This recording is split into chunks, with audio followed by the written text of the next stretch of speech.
You already know it's your girl Lee Mazin. We live hip-hop since 1987. The hottest hip-hop site around, not just Philly, not just Atlanta, everywhere, worldwide. It's TLM DC. Shout my hip-hop since 1987, niggas. Hip-hop since 1987.com.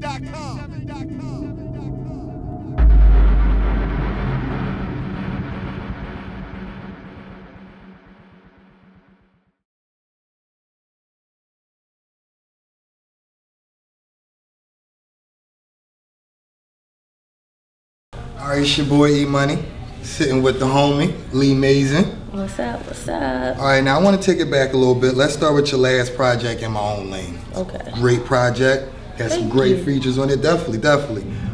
Marcia, Trina, Marcia and Brocious, Trina, Freeway, Ace Hood.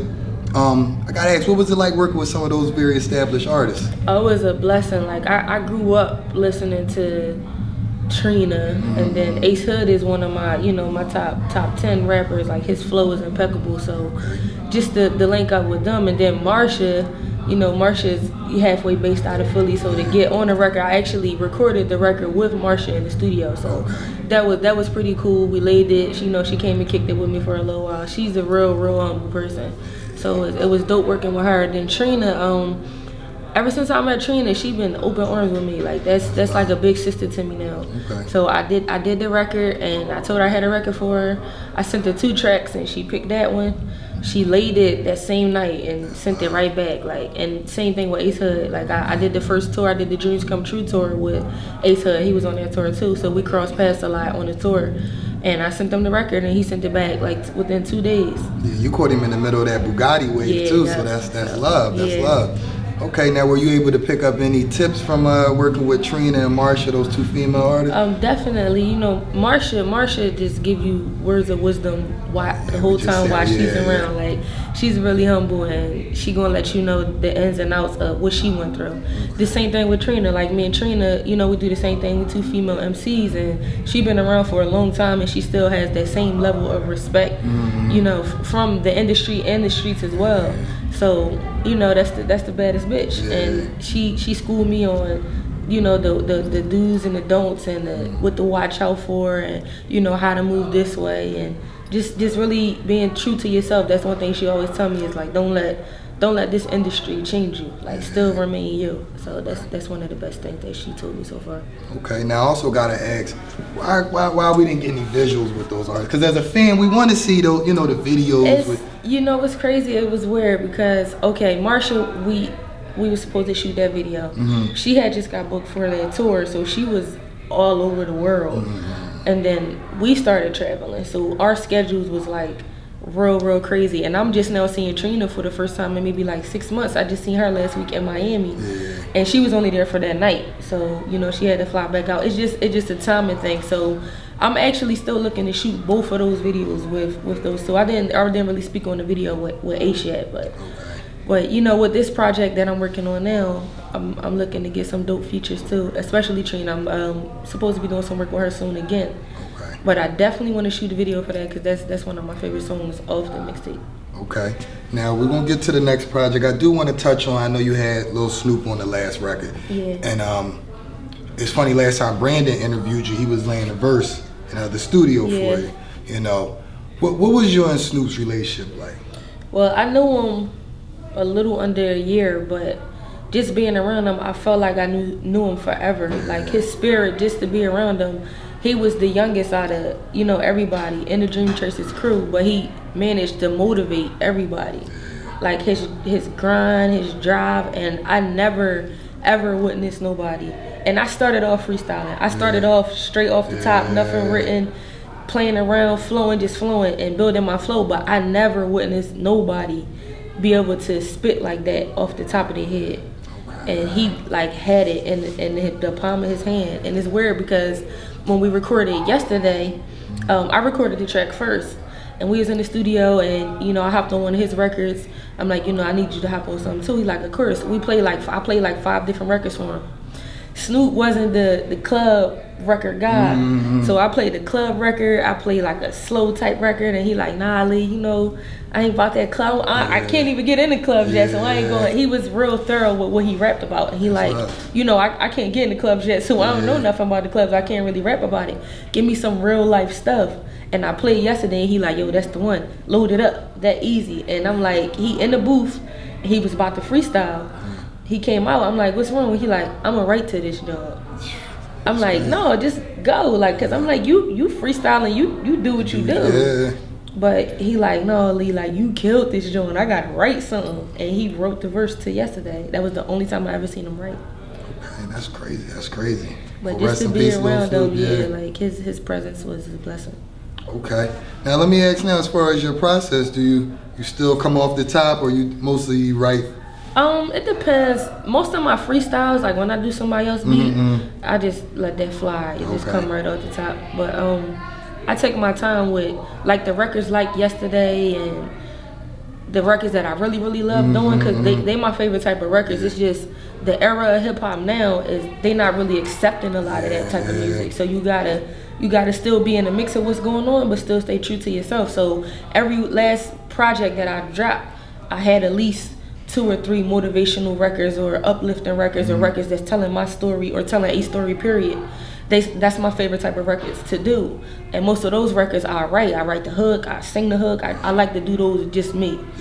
If I'm getting a feature of somebody who could, you know, sing me out the water, of course. But I take my time with those type of records and write. But like club records and, you know, party type, they more so fun to me. Like you could just say whatever, because that's what kind of what the industry is. It's kind of cliche now. So it's like, all right, I do clubs, I host parties, I perform in clubs, so I'm around it. I'm not really the club girl, but you know, I party when I want to party. But you know, I do a lot of clubs and stuff, so being in and out of them, I get a picture and a perspective of what's going on. So on those type of records, I could just flow off the top with it. But you know, it's certain records I do want to take my time and actually put something together for it. It all depends on who I'm working with, the producer, the studio, time of the day. Okay. Now, like you said, you got a new project coming. You got that single, Blow. April 15th dropping. First, let's start. Me too. Let's start with the single. Tell us a little bit about it. Well, it's produced by Ben Ford. Ben Ford is from Chicago, but he recently moved to Philly, do a lot of work here. He's really dope. I think we got like 10 records in, but this is our first record that we are putting out together. And it was like 4 o'clock in the morning when we recorded this song. He put the beat on, and the beat it starts off. It'll throw you for a loop, because when it first come on, you're thinking that it's gonna be a slow R&B type. Okay, lead still on this type of record, but when the beat drop, you like, all right, and you bop into it. So I'm like, all right, I want to do something with this that everybody can relate to. So again, I took it to like a club scene, a party scene, and I'm thinking of females in the club with a guy that she like, or you know, her friends, and just wanting to turn up. So I don't smoke, but I know in the club atmosphere, that's a lot of what goes on. So I'm like, let me take it and put a twist to it. And that's how I came up with the name Blow. And once you listen to the lyrics and everything, you'll hear what I'm saying and what's going on. I don't want to ruin the whole surprise. But it's a dope song. It's a dope bass line, dope beat, dope concept. You could dance to it and you can sing along to it. So I'm really excited to get the feedback from this, because it's kind of different than what I ever put out before. Okay, you got me very curious. You know what I'm saying? Now, do you already have a visual to a video? We actually shoot the video next week, so I'm gonna be dropping that. I'm actually releasing that on MTV. So that'll be dropping the end of the month, top of May, the video, and then from there, now I'm just doing the blogs and the feed, all the promo and everything from it till the 15th. So I'm excited. And it's dropping on iTunes. That's what's up. This is my first record that I'm personally putting on iTunes, so I'm excited about that too. Okay. Now, as far as the overall project, do you have a title for it? I usually get my titles later on, like last minute, because I like to go off of the vibe of the whole project. Like especially in my own lane. In my own lane was real scattered. It was like I had party records, I had records that females can relate to, I had storytelling records, I had motivational records. It wasn't like one full body of work or just a set tone. It was more so different because I like to show how versatile I am, and I'm gonna do that on all my projects. But with this one, I kind of want to put it a little bit more together so I could feed off of the title. I usually wait till the last minute, and I usually let my fans, like Simply Amazing and Lovely, my fans pick those titles. That was my first 2 tapes. And then the last one we came up with in the studio, I think I said In My Own Lane in like a bar, and they like, yo, that's the name of the tape. And I'm like, all right, cool, we run with it. So it usually just come about. It's not something that I just go looking for, because when you do that, it's like picking your brain. Yeah, you feel like you're fishing. Okay. Now you had some big features on the In My Own Lane. Yeah. I know you said with this next one you love to get Trina again. Do you already have any features? I got a few. I actually got a lot of features because I've been moving around from underground artists to mainline industry artists. But with this one, I don't want to do too many features. I want this project to really make sense. So only the right features will be, you know, made on here. And whether that doesn't mean just because I got features with artists that's already on that I'm eliminating the artists that you know that's still coming up, because I still look at myself as I'm coming up. So I don't ever shine on, you know, the people that may not be on my level or not above me, because that's nobody. I didn't get that type of discomfort when I was coming up. So I don't want to do it to anybody else. But just the feature wise, it just all has to make sense, because I really want this body of work to be like, all right, Lee. This the one. Lee's not a rapper. She's an artist. Okay. All right. Now you said now we know you sing. How many records so far, you know what I mean, have you been giving the vocals up on some? You know, it's crazy. When I first started off, all right, I told you I was freestyling. But when I'm like, all right, maybe I should try to write some stuff. Everything that I was writing was turning into like R&B songs. Like I got records that people recorded and everything that you wouldn't even know that I wrote. Okay. You know, and I write, you know, 90% of my stuff. So, I've recently, maybe like within the last year, started really like singing my own hooks and stuff like that. Because before I was kind of scared. Because I'm like, you know, it's so different now in the industry, but it's like, all right, maybe this was going to set me apart from everybody. So I actually tried it, and I loved it. It's like, it's so many different tools and plugins and stuff nowadays now that I be singing, I be feeling like I sound like Mariah Carey or somebody. But it's all fun. It's like, it's different. It's always, you know, better when you can try different stuff and have fun with it. Because once you stop having fun, it just seems like it's a 9 to 5. Yeah. A lot of rappers seem like they lose that fun piece of it. Now we know you're the first lady of Dream Chasers, and a lot of people been asking us, can we expect to see Meek on this project? Yeah, definitely. Okay. Definitely. All right. I actually got records with Meek, but with the whole In My Own Lane, it's like the way me and Meek work. Meek always say like, I remind him of himself when he was coming up. So it's like, okay, I got that cosign, I got that, you know, that leverage, but it's still like, I want y'all to know that I put myself here. Like, I grinded to get here. I didn't, you know, just get a handout. I ain't just take nobody's hand and let them pull me up. No, I climbed myself. You get what I'm saying? So I had the feature, I got the feature. I just wanted to work it the right way to where it really makes sense. I could have threw it on a mixtape. I could have put it out and put it on the radio, but I felt like timing wise, they wasn't ready yet. Like, let them get ready. Let's heat it up. Let's. I want y'all to know who Lee Mazin is before y'all know that Lee Mazin is Meek Mill's artist. I want y'all to know who Lee Mazin is.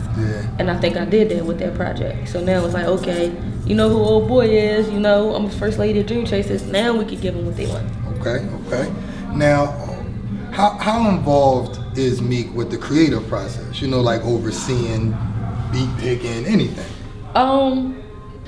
Meek is like fast-paced person. Like, you gotta keep up with me. And usually when I'm in a session with him or something, he'll play me like 100 beats and then just say like, you know, take what you want and we'll work it out from here. And usually when I sit in his sessions, he real open to like opinions and different ideas and stuff like that, and vice versa. If he in one of my sessions is the same way, like, oh, Lee, you should try this, or yo, this, I think this beat be crazy for you. It's the same way. So he's very creative, and the way he work is like really no sleep around him. You see the picture? Yeah, shit. He done had us come to the studio, come through 3 in the morning. Yeah, some crazy shit out in New York, you know. So yeah, okay. Now, you spoke on the producer earlier, Ben Ford. Yeah. What other producers can we see on this project? Well, I just recently got in with one of my favorite producers. His name is Bub. Okay. He's from Philly. He did Get Fly. That was like the second single I think I released to the radio. He did Looking Good. That was my first original song that ever got played on the radio, and that was actually played on Power 99 and 107. So that was like one of my biggest records before Back It Up and Pop It. So he did those 2 records. We did a couple of other records, and I just recently got in with him, so I'm looking to do a lot of work with him coming up. I got a lot of different producers that I've been in and out with down in Atlanta, Miami.